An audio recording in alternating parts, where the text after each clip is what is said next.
Bonjour à tous, mon nom est François Letarte et bienvenue sur ma chaîne JDR-D30, une chaîne consacrée aux jeux de rôle sur table. Une vie drôliste, je vais essayer de répondre brièvement à Jean-Philippe M qui m'a encore envoyé des questions. Écoute, puis je pense qu'il y en a une que je peux être relativement bref. Parce que je sais que c'est quelque chose que j'ai répondu à plusieurs reprises dans le passé, mais c'est peut-être pas mauvais de me faire une réflexion à voix haute, mise à jour. Pardon. Médiéval fantastique, est-ce que je crée mon univers et sinon si je prends un autre univers et si j'ai des coups de cœur en tant que tel dans les univers que j'utiliserais de d'autres. En tant que tel, j'ai pas tant inventé des univers de jeux de rôle médiéval fantastique. Tu sais, oui, je vais créer ce que j'ai besoin localement, le petit village et la petite région du coin, mais tu sais, j'ai déjà fait des tentatives dans le passé. J'ai jamais été au bout de mes projets.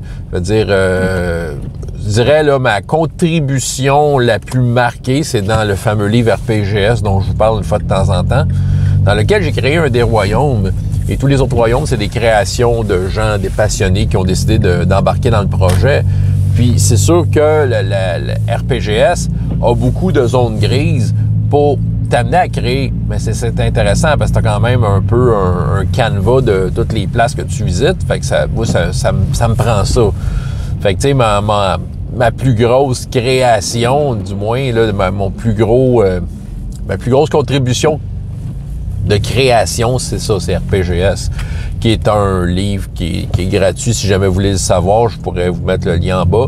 Mais sinon, ça se trouve sur Facebook, là, RPGS Super Setting. Vous allez sur la page Facebook de ça, qui est une page qui n'est pas très, très active, mais les liens y sont.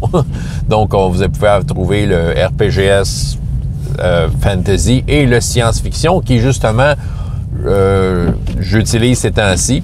Dans une partie de Uncharted Worlds avec Marc, mon oncle Marc, comme meneur de jeu. Maintenant, oui, je préfère prendre des univers qui existent déjà. Oui, c'est ça, je préfère.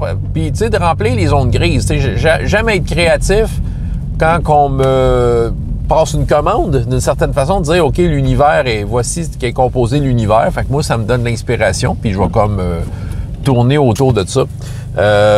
Fait que, tu sais, les univers de médiéval fantastique que j'ai vraiment aimé, écoute, une couple, tu sais, j'aimais ça, moi, Mystara, en fait. Si on parle d'un univers de Donjons et Dragons, là, parce que non, je suis pas un fan de Forgotten Realms, mais Mystara, j'aimais ça. C'était le known world, le monde connu tel qui était présenté dans le livre Expert de l'époque, la boîte bleue de l'époque. Puis, c'est ça, puis c'est devenu, dans les années 90, Mystara, parce que ils l'ont adapté pour Donjon 2e édition, puis ils ont juste mis un nom peut-être plus vendeur que le monde connu. Là. Fait que c'était Mystara, mais j'aimais ça, Mystara. J'ai fait beaucoup de choses dans Mystara. Je trouve qu'il y avait tout ce qu'il fallait pour être heureux dans Mystara.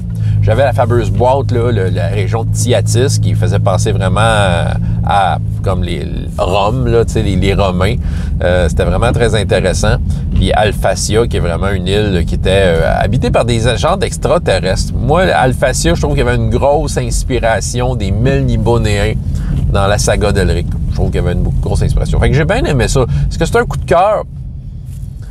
Ben, il y a une certaine nostalgie parce que, tu sais, j'y ai joué et j'ai vécu de belles affaires là-dedans. Parlant de Stormbringer, peut-être mon coup de cœur, j'avoue que les Jeunes Royaumes, il y a quelque chose, mais c'est sûr, je suis fan des romans, tu sais, c'est ça qui arrive, il se passe de quoi quand je pense à Stormbringer, tu sais, puis, tu sais, ça, c'est un univers de fantasy qui vraiment m'appelle beaucoup. Quel autre? J'avoue que dans un Casus Belli, là, c'est ça, dans les années 90, il avait sorti Basic, là, comme le Basic Role-Playing dans une revue, puis il proposait entre autres un univers fantasy qui s'appelait Danae. J'en ai parlé une fois de temps en temps, celui-là. C'était en 6 pages, ou en tout cas, c'était pas beaucoup de pages, mais il présentait un univers, le jeu de rôle, très cohérent, qui avait sa propre saveur. Quand même, en 6 pages, il posait pas mal les pierres de sa propre saveur. Et j'ai eu pas mal de fun avec ça parce que j'ai fait une campagne qu'on improvisait, en fait. C'est ça, c'était complètement improvisé, là. C'est ça, là. C'était des petits défis hebdomadaires qu'on enlignait un après l'autre. Puis, c'était vraiment plaisant, en fait. C'est ça, j'ai vraiment aimé ça parce que, justement, c'était un univers qui est clair.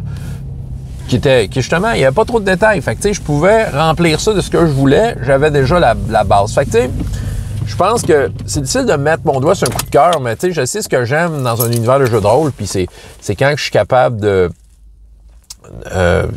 dans le fond, quand je suis capable d'avoir suffisamment de base pour créer au milieu. C'est autrement dit, c'est j'aime travailler en mode hybride. Tu sais, donnez-moi un cadre, puis tu sais, donnez-moi un cadre, puis je vais m'amuser dedans.